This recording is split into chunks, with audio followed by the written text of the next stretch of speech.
Yeah. I love you.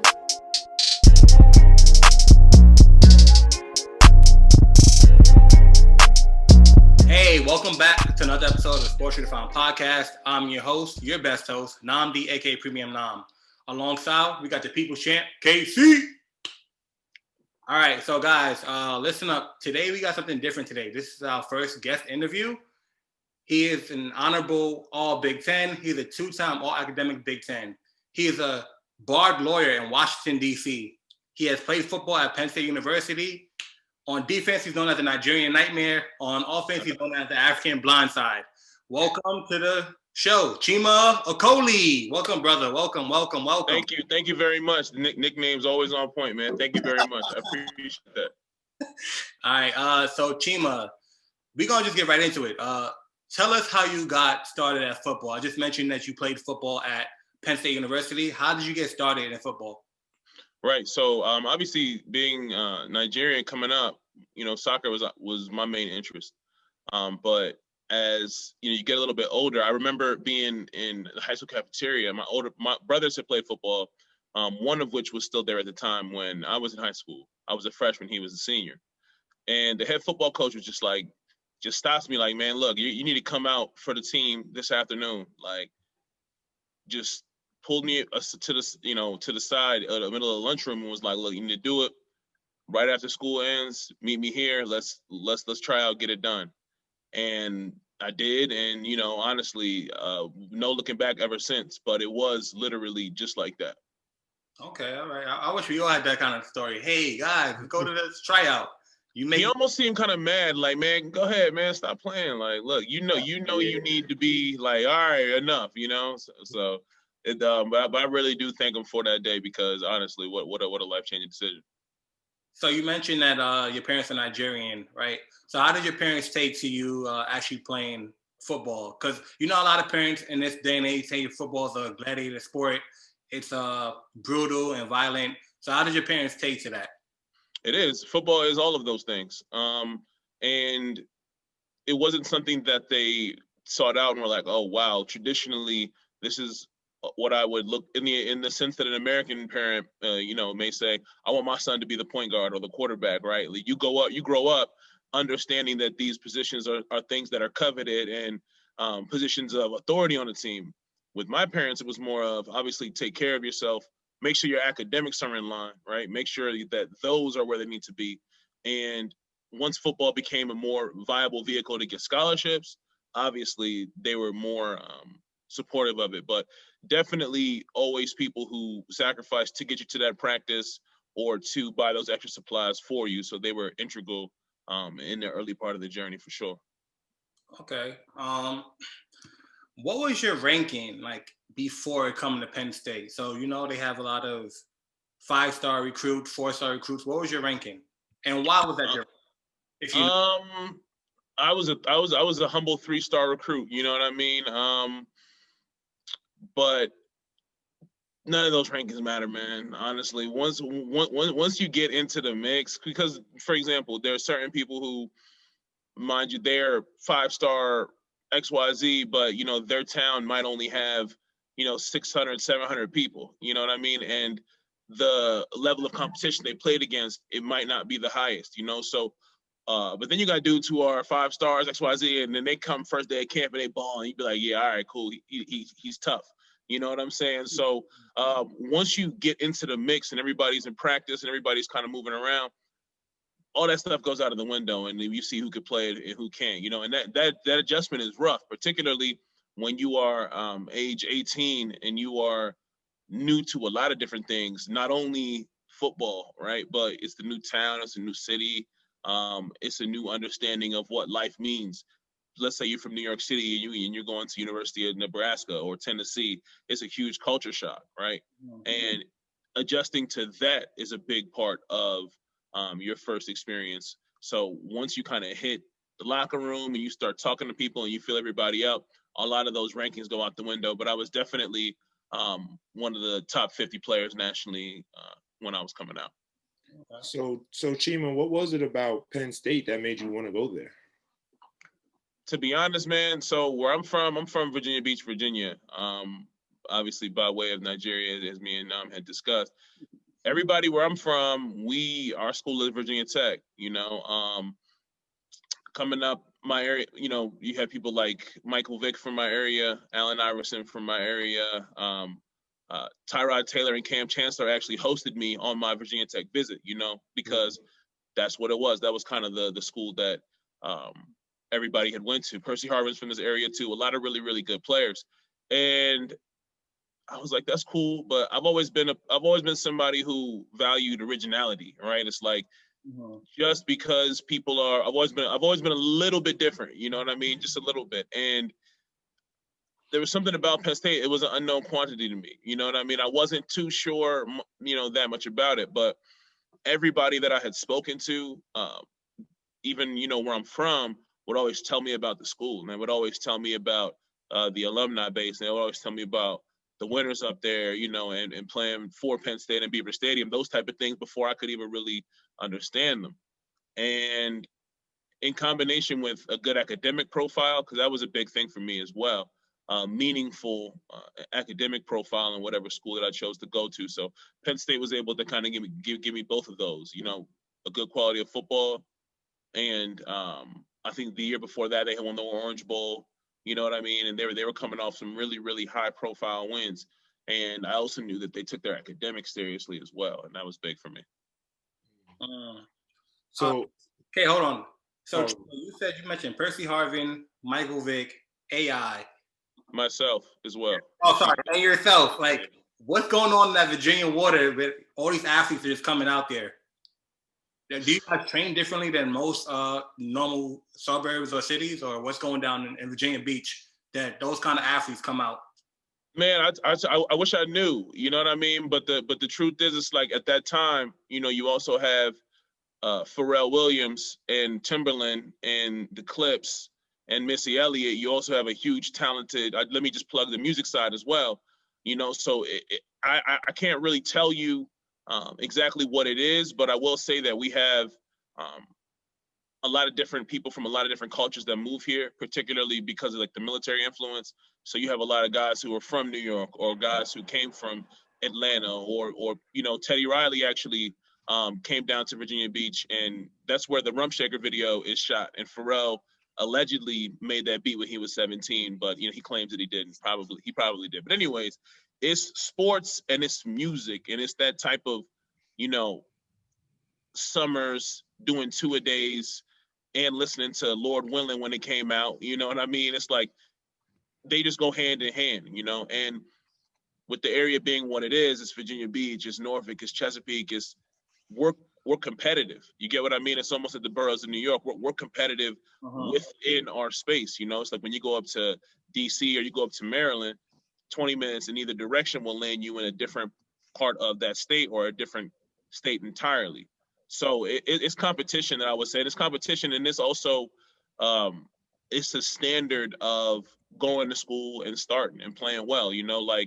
I have friends who went to every single school imaginable, and everybody would check on one another like, yo, what you doing? Oh, I see you balling, because we all understood that a rising tide lifts all ships. So we was always pressing each other and making sure that everybody, held it down regardless of where you were or what level of school you went to. All right. Hey, Mr. Real to Real, what's up, brother? Welcome to the show. How you feeling today? Bro, good evening, brother. I'm just getting out of church. Sorry for my tardiness. How you guys doing today? What's up, man? Good, brother. Right. Welcome. So Chima, you talked about going to Penn State, talked about coming out of high school, but what exactly, when it was time to put the pads on, put your helmet on, what exactly did the coach, what position did they have you play? What position or positions? Because you in football, right. So I was playing 3 technique. You know what I mean? And I had no idea what I was doing when I first got there. I literally had, because in high school, football is it's much more of an instinctual type of thing. You just get it. You know what I mean? But this was the first time where it's like, yo, this is this responsibility and this play and this formation. And it definitely frustrated me at times when I first got there, because Coach Larry Johnson is a very, very demanding and exacting coach. And shout out to Coach Jay. He's at Ohio State now due to some politics, you know what I'm saying? But politics as usual. But he would always demand the most out of you, right? And he would demand it at such a level where he knew what you could give. So if it was anything less than that, he wasn't accepting it. And for, like I said, when you're coming in as a youngin', you're like, man, that can be tough. You know what I mean? Because it's never just one thing that you're doing or one thing that you're worried about.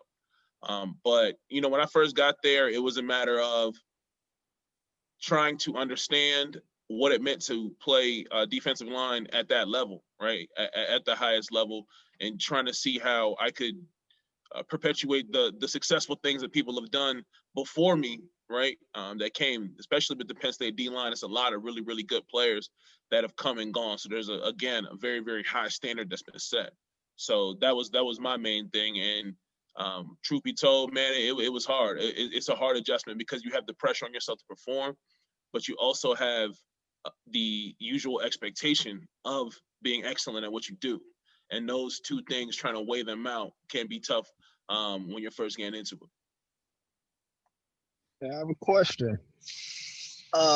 You kind of answered one of the questions I already had. I was going to ask you about the transition from high school to college. Since you already answered that, I would ask, how long do you think it took you to get acclimated in the college system? About how many practices you think, and then how many games you felt like, all right, I could do this, I'm good.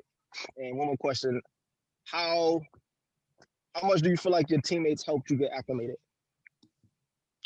Yeah, well, I guess I'll go from bottom to top there.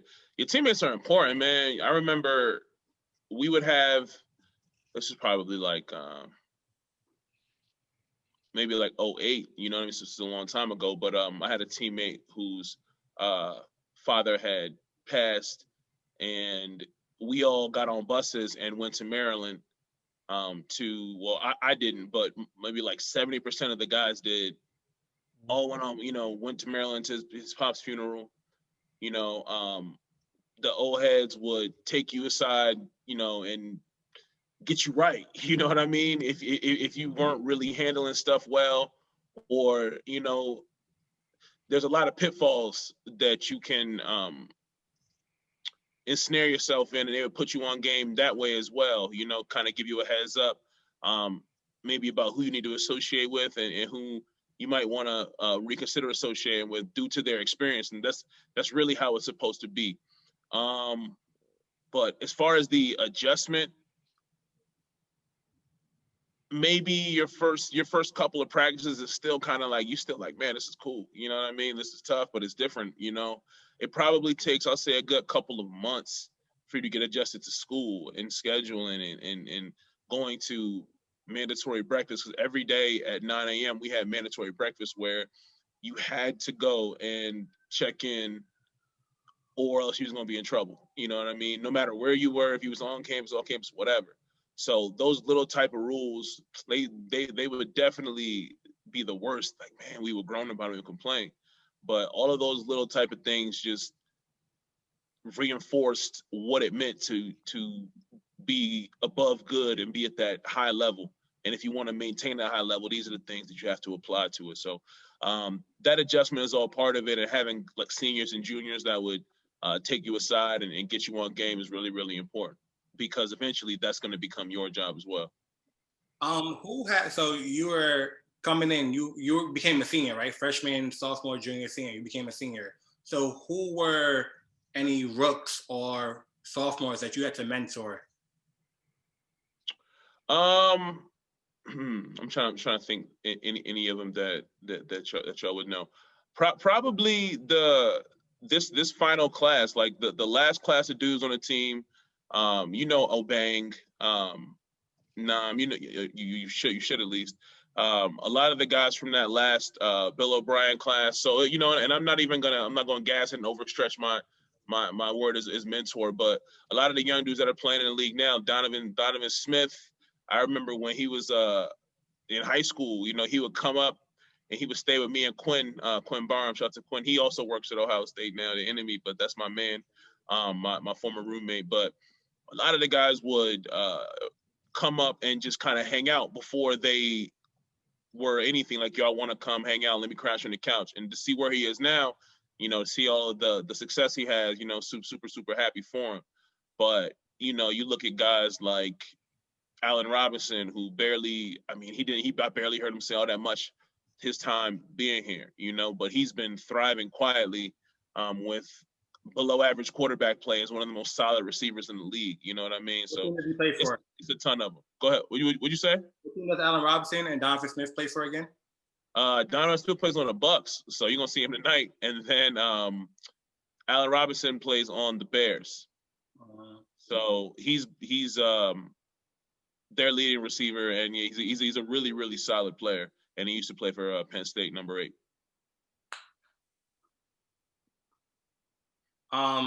So you alluded to this, so did Rel. You talk about the schedule. Can you go more in depth about the schedule of a D1 like collegiate athlete? You said you had 9 o'clock sessions. Tell us about your workouts, your 3-a days, the 4-a days. What was it? Yeah, so depending on whether it was in season or out of season, in season is a bit more forgiving because it's like that's when you're making the money, so you get treated a little bit nicer. But if it's off season, man, you're gonna be up and it's like an early workout day. You have a 6 a.m. workout, so certain dudes get up at 5:30. Me, I like to face the pain early, so I get up at 5 and then go to the building. So if it was a 6 a.m. workout, by 5:50 you had to be dressed, ready to go, and on the field. You know what I mean? Or in the field house, you know what I mean, the indoor facility, wherever you needed to be, there. And then you do that, breakfast, then class, and then possibly you come back in the afternoon for maybe like 7-on-7. We used to call it drill 6, or specialty position group work. And then an example of a typical in-season day, waking up, breakfast, and then you're in classes all day, come to practice at 2:45. You practice from 2:45 to like 5:30, whatever. 5:30, 6:30 is dinner, and then you're in study hall. So it's literally your whole day just doing one thing to the next, man. So it can definitely get taxing. And that's another thing. Nobody really tells you about how that's going to be. You just got to do it and figure it out, right? And figure out your little strategy, your routine, or what works for you, because what works for the next man, it might not work for you, and so on and so forth. So that's another hack of teaching yourself when no one can really help you there, even if they wanted to. It's like, well, how can I tell you what your best schedule will be? You're the only person that would know that. So that's another thing you kind of just got to add in when you freshly arrive. So with that being said, to that. Bro, what happened? No, I'm saying I could attest to that. I didn't play D, but I did play D2 basketball. Yo, you going in and out. At Fort Wayne University. And 5 a.m. I remember dudes used to be running to try to get in the gym before they closed the door. Because once they close the door, you got to go back to your room, and you had to pay for it in the afternoon practice, as well as we had weight training, and we'd be done by 7 o'clock, and dudes had class at 8 o'clock, 9 o'clock. So you had to hurry up, run back to the room, dress, shower, eat, make it to class on time. And it was hectic. And for guys who are freshmen who don't really have the mentors, who didn't make the connections yet with the other dudes on campus, you kind of try to you gotta figure out your way. So it's tough. Like you said, once you get your rhythm and you figure out what works for you, you'll be all right. And then it helps for you to be playing good too. You get the girls on your side, they help you out, call, wake you up. That's a fact, man. Okay, what you about to ask? Oh, I was gonna ask Chima. So with everything that you brought up, do you think college athletes should be getting paid? Of course. Of course. I mean, and so that's actually a really good transition, man, into what I'm doing now. So, long story short, 2012, I got invited as an undrafted free agent to Seattle Seahawks camp, which was an awesome experience. And I know you're going to ask me about like some ill people that I played with. And probably two of the best people I played against, Patrick Peterson in a bowl game. He was just a dog at LSU. And then I played against Russell Wilson in Seattle, Russell Wilson in Wisconsin. I'm sorry. Played against him there, and I also played with him briefly when I was with the Seahawks, man, and he's a beast. He's a really, really good player. Probably one of the most cerebral, just like natural football players that I've ever seen. Never the biggest guy, never the fastest guy, but probably just the rest of the intangibles, the guy makes up for it. Plus leadership, you want to play for him. You know what I mean? He would duck his head into the room every now and then, say something funny, and he didn't have to do that. You know what I mean? He was somebody that makes you want to pull out your best without really spazzing or any of the rah-rah stuff. That's not really his type of game. And Coach Carroll, being the oldest coach in the NFL, this man is full of energy, like all the time, always hype, always film study. If you got burned in practice, everybody playing it on the big screen over and over and over again. So he always kept it light like that. But as far as college athletes being paid, so I long story short, after my football career subsided, I ended up going to law school, passing a DC bar, and just this past August, I launched Marathon Mentors Legal Consulting Company, which deals with name, image, likeness for student athletes, which is the topic of student athletes getting paid. And what I have to say on that is, this is long overdue, quite frankly. And I think that when people say student athletes getting paid, it's a bit of a misnomer, right?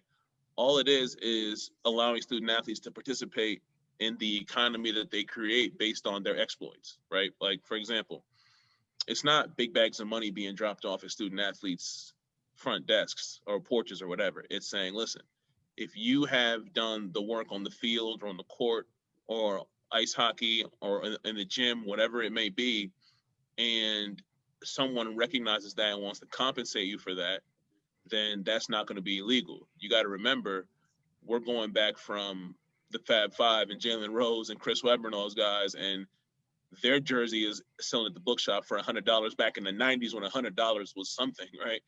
And they don't even have enough money to go get Taco Bell. They had to put their money together to get a pizza. So that inequality has always been there, and it's getting brought to the fore right now. So to catch everybody up legally, the NCAA and the Power Five conferences went to Congress to be like, well, listen, because California passed a law that says, hey, student athletes can get paid here. No, we don't, we're not going to wait for anything. This is what we believe. Florida then says, hey, we want that too. Because you got to look at it from the state's point of view. It's a huge point of revenue. You got the Seminoles, the U, the Gators. That's tax dollars. If you're Florida, why wouldn't I want all that money flowing through the state? Not to mention Florida high school football, which is already crazy. So the NCAA tried to tell California, like, hey, if you go on with this bill, we're gonna ban y'all from NCAA competition. California basically called their bluff, like, well, if you're gonna ban USC and UCLA, you're gonna lose that money. Be my guest. They backed off. They then went to Congress and said, can you give us a national framework, a national set of laws that everybody has to adhere to, so that we don't have this law here and this law here and that law there. So let's say that to say student athletes being compensated for their name, image, likeness is way overdue. And it's simply a matter of rightful equity and not even fairness at this point. Student athletes are the ones who are penalized if you're at a McDonald's with your teammates and they give you a free hamburger. Well, technically the NCAA says that is an impermissible benefit, and now your scholarship is in question, right? So it's been so far skewed against the student athlete for so long that now finally, and it's kicking and screaming too. It's not like the NCAA has been happy to make this change. They were forced and pushed, right? So they're finally pushed up to the point where they have to act and move. And just this past week, they were supposed to vote for their national mandate on what they're going to do. But with everything going on, they decided to delay it. But name, image, likeness, student athletes being compensated is definitely on the way, and it's going to be here soon. So with that being said, is there going to be like say for this football, right? Will the quarterback get paid more money like the NFL, or is it not a salary-based thing? It's just based off who you are as a person, right? Because if it's name, image, likeness, if I'm like a more popular player than you, will I get paid more money because I'm more popular? Right, and that's a good question. And when the federal law is actually like finalized, we'll know more. But the truth of the matter is, everything has a rank and everything has a cost, right? Like if you go into a clothing store, there's certain brands that are naturally just cost more than the others, right? There's certain people on the team that are going to generate more clicks and more impressions and more autograph requests than the others because that's how it goes. So I think it's really, really important to just look at it and say, if we can look at the strata, how we can make categories and strata about everything else as far as quality and as far as appearances and as far as media clicks, then we can handle that. But if we have to devise a system saying X amount of starts made, X amount of snaps played, X amount of minutes played, there's always a way to handle that. Plus, the beautiful thing about free markets and capitalism is that the market sets itself, right? The price of a thing is that the price is the price because that's what the market says, right? If the market says that something very, very expensive is all of a sudden not expensive, that's, the market sets itself, right? So if you are a player that would garner a lot of attention and a lot of clicks, then chances are your exploits, right, what you have done has earned you the ability to profit more off of that.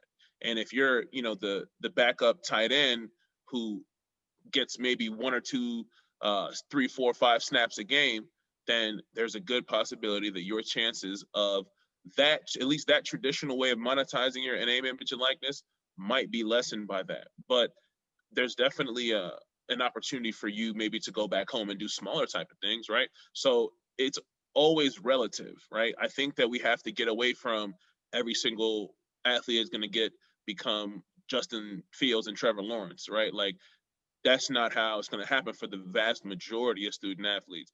But for the student athletes that are able to be on that level or anywhere around there, right, then they should be able to profit off of that, because in any other industry, that's the code and that's the standard. So for many reasons, a lot of them socioeconomic, a lot of them racial, student athletes in basketball and football have not been able to profit off of that. And we believe that, we need to change that, primarily going through education. Well, you think that you're going to be able to go get this contract and do that. Well, do you even know what the basic legal elements of a contract are? Probably not, right? Do you have any basic finance? Probably not, right? So, what we're trying to do is work with the schools to make sure that we can include the necessary safeguards so that when you are faced with this decision, when it's contracts and endorsements and that type of thing, you can make an informed decision. And we believe that's the best way to go about it. You hear that, people? So if you're going to college, don't play baseball, soccer. You ain't gonna get paid. All right, play basketball, football. All right. Hey, listen, play soccer, go overseas, get money. Listen, be on your way to the money, man. That's different for everybody. That's right. That's right. You mentioned that Patrick Peterson was the best collegiate player that you played against. That was in the bowl game. Yeah, against LSU. All right. So, how many bowl games have you played in your college career? 5. We went to a bowl game every year. So, like, what's the difference between a bowl game and like a regular game, right? Like, what the pressure, the atmosphere, like, can you describe it? Yeah, the main difference, and the Rose Bowl is probably the best. It's probably the best. I was redshirt freshman, wasn't even playing, but man, I got there a day early, and linked up with my boy who also, it used to be, right, the system would be called bowl checks. So right around December, everybody was gone from Penn State and you would fly from your home airport. So they would say, all right, well, an airport from Virginia to LA, Cali, they would basically plot out a flight, like what a general flight would cost, and send you that check. So if you were smart, you would obviously get a flight that would be you would, get a flight for a couple $100 off, save that bread. You know what I mean? Nice. Right. So I got there early, 2 days early, right? 2 days early. And I'm like, all right, bet. So we check into the hotel, and my man is like, yo, my uncle lives out here. He does construction. He plugged into the city. Let's pull up. I'm like, all right, cool. So he comes and gets us SL big Batmobile Benz. I'm like, yes, this is great. Mind you, I'm 19 at this point. I'm really, I'm just young. So we ride in, go to some bar. He parked his car in the fire lane. You know what I mean? Pull us in. We with him. This is allegedly as well, by the way. And then we end up going to West Hollywood. right? And the spot, you can look it up. It's called Dantana's. If you ever go out LA a lot, out Westwood, you know about Dantana's. So anyways, we end up going back to get my teammates Mercury Mountaineer, you know what I mean, the little car we was gonna drive. So we following this Benz. So he pull up, get valet. You know, we pull up in the valet. They look at us like, what are y'all doing? What are y'all doing here in this? Do y'all need a? Y'all must have been looking for another place. Like, no. We mean to be here. Gave him the little keys. We hopped out that joint. I was like, all right. So we in line. And I'm like, man, okay, this spot has to be super nice. Mind you, the team doesn't arrive for another whole day and a half. So we're in there, man. And I kid you not, man, we sit down, start eating whatever. And he goes, look over there. The table behind us to the right is George Clooney, Paris Hilton, and Ridley Scott. Like, they all together, bro.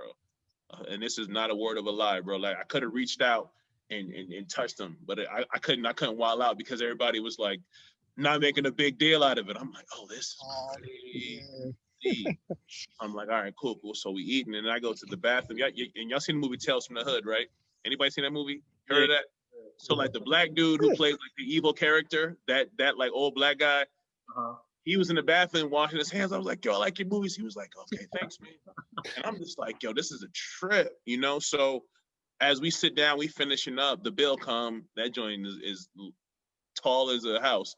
I just, you know how I just passed the bill on over to my man's uncle. Like, I'm not even gonna look at this. I don't need this ain't for me, it's for you. So as I'm leaving, Tyler Perry come in, he sit down and by himself, nobody, they start talking about the Dodgers or some, you know, some weird stuff like that. And that was day one of my Rose Bowl trip. You feel me? We went back home, long story short. So I tell that story to tell you that, like, you have time at a bowl game to get into whatever you want to get into most of the time. You know what I mean? And I'll leave it at that. So you have to make sure that you are adjusted because, for example, just us coming over to the West Coast, it's a 3-hour time difference. So first you got to make sure that you're treating your body the way you should, because by the time it's 7 o'clock over there, you feel like it's 10. So you feeling tired. You know what I mean? So your sleep cycle might not even be where it needs to be. And hey, we got practice, man, in the morning. We got to get taped up and ride out. Plus, we had to get police escorts everywhere because, you know, again, I'm sure some of y'all been out of LA before. That traffic is insane. You know what I mean? Like we were practicing where the Home Depot Center in Carson, where the LA Galaxy practice. Right. But if we didn't have a police escort, it would literally take us 2 hours to get there and 2 hours to get back, you know? And then you have USC, who this is 30 minutes up the road from them. You know what I mean? Like, their commitment to coming up to the bowl game was very, very minimal, in my opinion. You know what I mean? And I always wondered why you had the LA team play in the LA Bowl. You know what I'm saying? Like, you know, and maybe that's like the hater in me, because the last 2 times we went out there, we have, well, especially that last time, we've blown winnable chances. But it's a whole adjustment, man, coming all the way out there, whether you're going to Florida or Texas or California. Bowl games are fun, man, and there's a chance for you to get with your teammates away from wherever your standard college town is and hang out, man. So a lot of fun stories, some that I can tell you on this, and some that maybe I have to hit you up offline. And all right, so you played for the Seahawks, right? In your opinion, right, what would you say is the difference between somebody who don't make the draft and somebody who makes the draft, right? Like, I take away the coaches might think need, fit, and all that stuff from my personal team, but as an individual, what do you think sets the people apart? To be honest, and this is, you're gonna hate this answer, but it really depends, man. You know, and I'll give you an example. Okay. You have somebody like James Robinson. I don't know if you're familiar with James Robinson. I don't know if any of y'all play fantasy. If you play fantasy, you would know who James Robinson is from the Jags. Undrafted free agent, right? Nobody expected anything of him. Every single other team could have had him for free. They passed on him. 1,400 yards, one of the best running backs in the league, right? He went to, I believe it's Illinois State, I believe, right? He went to a smaller college, went undrafted. You know what I mean? So at every level, people have just passed on him for some reason. But here he is, one of the best running backs in the NFL. And then you have guys who are, supposed to be, how many times do we see a quarterback, 5-star, Elite 11, Gatorade Player of the Year, gets to college, beasts, and then he gets to the pros and he just can't hack it. That happens a lot, right? So there's never going to be a guaranteed tell to say this person will or this person won't. But you play with dudes like Varro Bowman that I played with, and you just knew the dude was different, man. You know what I mean? He was different as far as his approach to football because he was a really serious athlete, but he never looked like he was actually trying that hard. I had to try hard. You know what I'm saying? Like I had to try at this, but I remember watching him take like an 80-yard fumble back to the crib and outrunning the other team's DBs, just like it almost looked like they had contract. Now we can't tackle him. We got to let him score. You know what I'm saying? And just because it was the effortless nature with which he played with, you know what I mean? So there's certain people you see him and you're just like, you know what? Yeah, that person has that whatever it might be. But there's no one defining feature. But I will say, man, just the people who succeed a lot in the league are the people who are just military about their stuff. They always rehab properly. They always train. What do you always hear them say? He's an old vet. He knows how to do what? Take care of his body. You hear that phrase all the time because somebody like Larry Fitzgerald, I mean, look at his body of work. You know what I mean? Like it speaks for itself. He's been playing football in the highest level for a long time due to the fact that he knows how to train. He knows how to what specialists to see. He eats right, that type of thing. So that and working extremely hard is the last factor that you see with most guys who are in the league. That's the old tried and true, and it hasn't really changed. All right.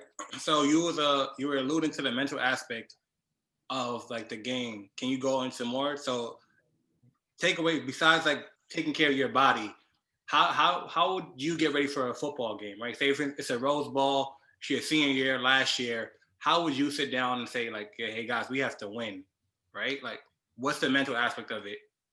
Starts with tape, man. It starts with tape, and it starts with tendencies. It's really because football is that's why whenever when the Patriots were stealing people's signals, it's such a big deal because it's like, yo, if you know my signals, you know a lot about what I'm gonna do on offense and defense, and I'm literally handicapped, So whenever they bring, for example, whenever they bring number 21 in the game, he's their passing down back. They're probably gonna pass it, right? At least 70% of the time, you can count on that. But smart teams will bring their passing down back in and then run, right, to try and go against their tendency to let you know, hey, you don't have us in a box. So you want to prepare for it that way. Also, looking at their playbook, that's what the scout team is for. The scout offense. When I was on defense, the scout offense runs all of their plays, right? So, for example, they might have a mobile quarterback. Maybe we'll bring a wide receiver out into the scout team and have him run around and imitate their mobile quarterback just so we can get used to it. But it starts with a lot of film study, man, and a lot of getting your body in. There's been games where I've been just too amped up for him, and I end up being tired earlier, right? So it's kind of being able to have that focus and meet it out gradually as the game goes on as well, to put yourself in that mental space, because it's a long game, man, and you really need to be tapped in for all 4 quarters. So it's a combination of those things for sure. You said you played for Pete Carroll. Let's take him out of it, right? What other NFL coach would you want to have played for?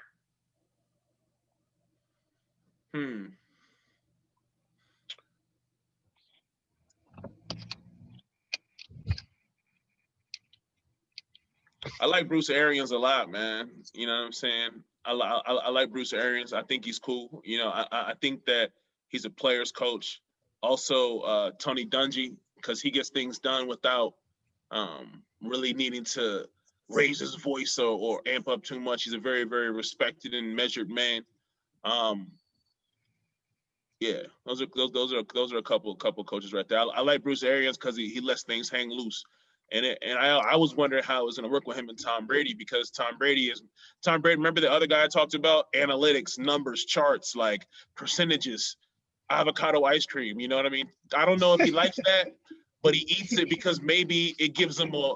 You feel me? Now it gives him a 0.1% chance at beating you, right?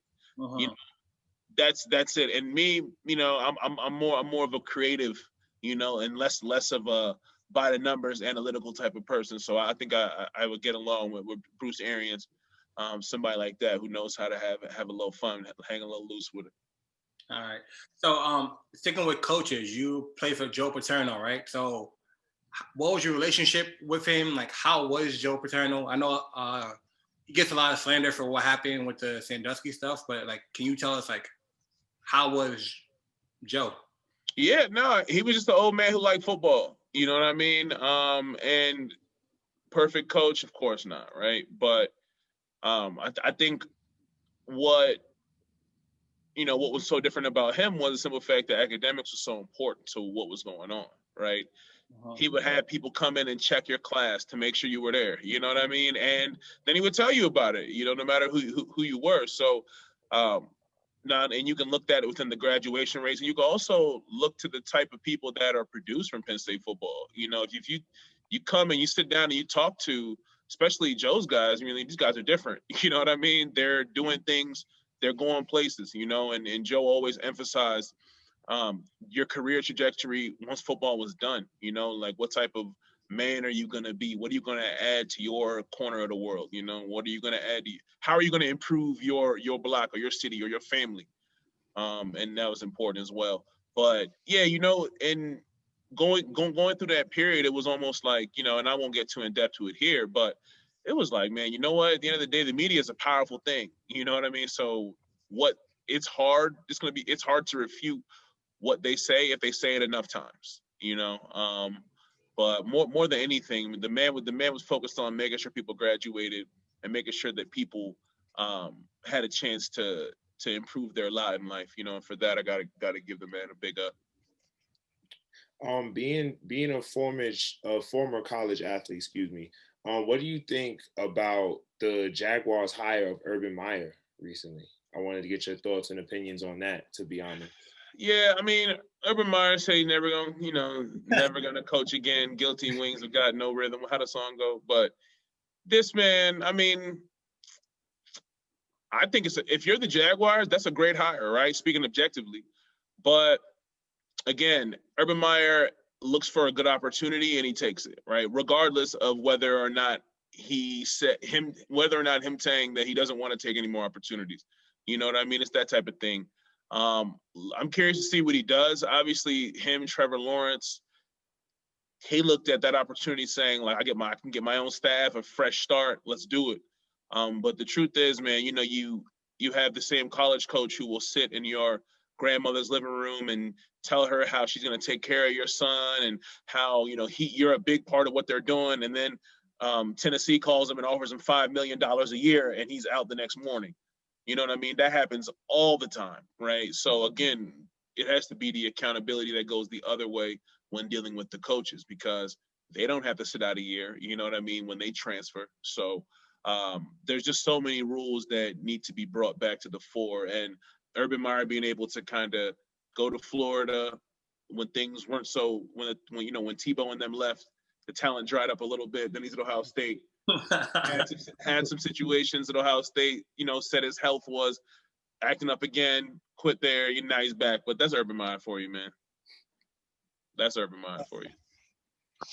Can you shed some light on how hard it is as a player to adjust to life post playing? Like, when it's you make up in your mind, or you see how your career is going, and you understand that it's time to transition into something else. How hard do you think that is to stomach? That's actually a really good question, because a lot of guys, actually, I think everybody has to adjust to it. You know what I mean? Everybody has to adjust to people reacting to you differently, and the things in your life becoming focused on something else entirely, right? So I think that the guys who have the plans are usually the ones who are able to kind of get that adjustment going a little bit easier, just due to the fact that they were expecting something like that to happen.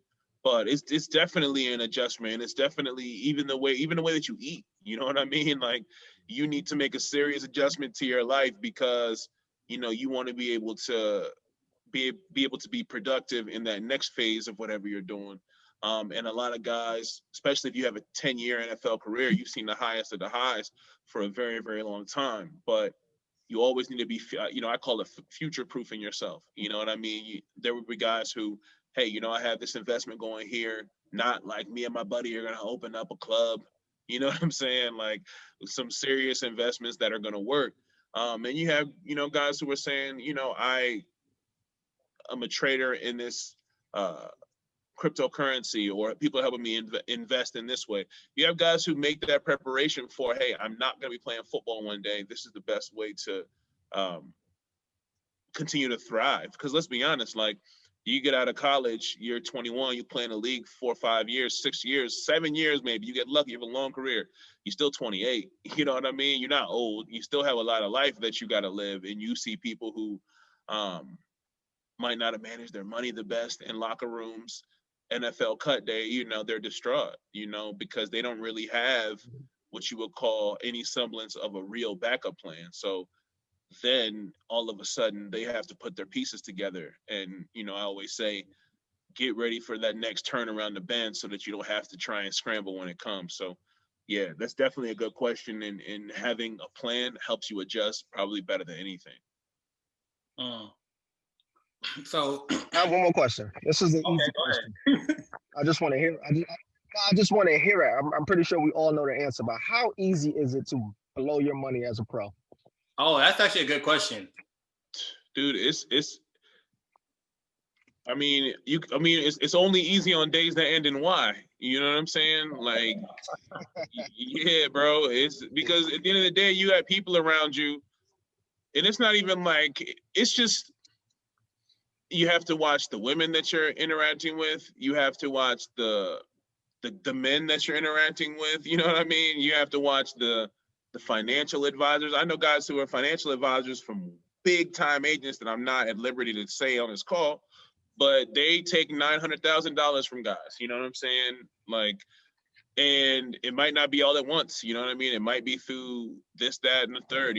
So there's like I said, everybody wants you to go invest on a nightclub with them. Everybody wants you to help their clothing line get off the ground. And y'all laughing because y'all know, and the truth of the matter is, you got to be smart, and it's tough, because as Black people, our grip on wealth is, our understanding of wealth isn't where it should be. But man, you have guys who are blow $10,000 a night, you know what I mean, in one outing, and that's not even a huge deal. So it's the age-old thing where people are policed so heavily on any other thing. I wish that we would do the same thing, and the NFL would do the same thing. The rookie symposium needs to be all about financial literacy, nothing else. But we'll get there, man. My takeover isn't all the way complete, but I'll make that happen one day, man. Don't worry about it. I got you. Sound like now. That's it, man. So 2020 was a weird year, right? We had the pandemic, COVID. However, college football, NFL, sports still is pushing forward, right? So I call it like a redshirt year for a lot of players because it's basically a free year based off the NCAA rules. How would you, or what advice do you have for collegiate athletes right now, right? So say, for instance, let's go from players who have not performed well in this year to getting better, or players who's coming off from injury, right, for the next year. Like, what advice would you give collegiate athletes? Definitely have your academics straight. That would be my first bit of advice. And my second bit of advice is, if you're trying to go D1, you got to make plays. You know what I mean? You got to pop on tape. If there is a tape there's always a camera that's rolling. So you need to be the best player on the field and strive to constantly stick out. Or who's that? If you don't pop on tape, then chances are you're not gonna be able to do that. And the beautiful thing about it now is they have Huddle. They can upload their own highlight tape. It's a lot of Huddle was in its infancy when I was leaving high school, so a lot of these things these self-promotion services are more readily available. Talking to, people student athletes trying to make that jump from from high school to Division I is rankings and offers and all that type of stuff. It's not an exact science. So it doesn't mean that the person with the most offers and the highest ranking is the best player. So the field is the great leveler, right? Like, you have to perform just like I have to as well. So that will probably, round it out as far as what I would say to them. And also make sure you look up your name, image, likeness, rights of whatever university is saying that they want you to come there. Make sure that you're getting your equity out of it and saying what the university has in store to do for you and your potential earnings in that way. So as we come towards the end, right, tell us more about Marathon, right? Like, you just mentioned the name, image, likeness. So if I'm a high school senior, should I go to you like, hey, I'm going to this college, what's going on? Is it going to be a field where new people are getting hired to protect high school athletes from college? Sure. Definitely. So first, I would tell him to go to marathonmentors.org, check us out. And then I would let him know that absolutely, man, there's going to be a bunch of people that are in this space. And as with any new emerging field, you're going to have people that are taking it one way and people that are taking it the other way.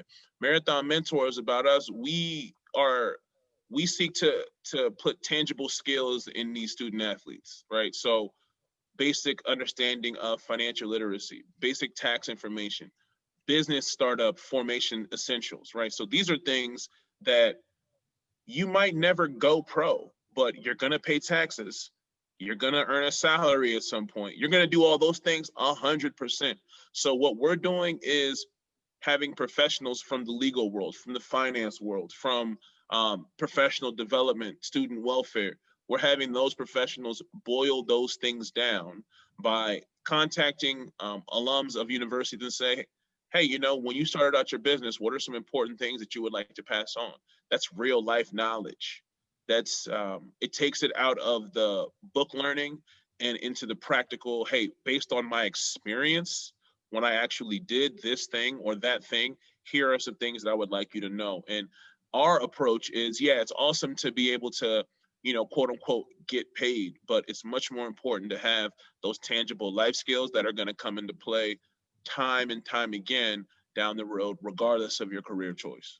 So that's what Marathon Mentors is about. Definitely check us out, marathonmentors.org, and we'd love to service you. All right. So on our podcast, we have a segment called Start, Bench, Cut. So essentially, you have to start a player, bench a player, and cut a player. So we're gonna for this. Well, you getting cut off break. So there we go. So essentially, I'm choosing 3 quarterbacks today, right? So we're gonna start with you since you're our lovely guest today.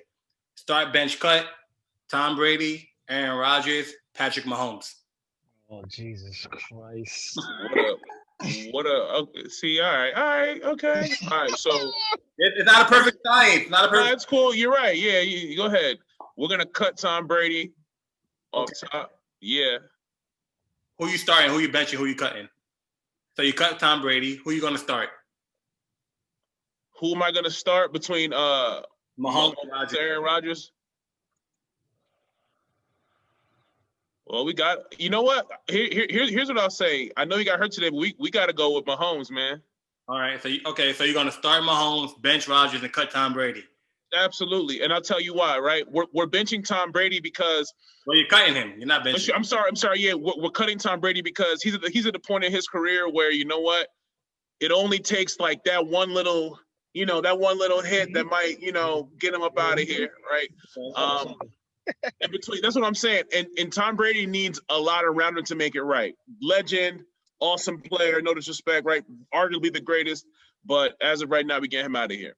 We're gonna get Aaron Rodgers on the bench because I know for a fact that he needs no warm up. He needs no snaps. He's ready to go, right? So like we saw in the Chiefs game today, you might need somebody to just come off the bench. Hey, just manage it out for us. Don't lose it. And then Mahomes is in the game because he represents dynamism. He could throw the ball from any arm angle. He's sneaky mobile as well. And I really, really hope that he recovers in time to keep going in the playoffs, man. But that's start, bench, and cut for me. Yeah. Wow. KC That's how you come through and represent. For real. I'm gonna agree with Chima. I'm gonna start Mahomes. I'm gonna bench Rodgers, and I'm gonna cut Tom Brady. No, you're gonna cut Brady. You love Brady. Yeah, I'm gonna cut Tom Brady. Yo, There it goes, man. bro, you got. I am no fool. I'm gonna listen to the football man. Tom Brady's out of here. Smart guy. Never go against Smart the man. grain. It ain't broke. Don't try to fix it. Listen to that man. Tom is out of here. He got his rings. It's over. Mahomes is the future. Aaron Rodgers has still got some in the tank, so we can bring him off the bench. That's how we're gonna go. I'm gonna start Mahomes. I'm gonna bench Brady, and I'm gonna cut Rodgers. That was expected. But hey, yo, Chima, thank you, brother, for actually coming down. You're our first guest. We'll have more. Thank you, Chima. Thank you for having Yo, me. man, this is awesome. I really appreciate y'all for having me, man. Like I said, marathonmentors.org. We're changing name, image, likeness. It's been an honor to be on. Y'all keep doing what y'all doing. Anytime that y'all feel like y'all need me, I am here for you all. Definitely a blessing to be on the pod. Thank So you, thank brother. y'all. Thank you. Hey, listen up. Episode 2. Follow us at Sports Redefined on all social media. Hey, I'm your host, your best host, Premium Nam, alongside the people champ KC, Mr. Rel to Real. I think he's frozen right now. He's back. And my man, Chima Okoli. Thank you, brother. Be out. Peace.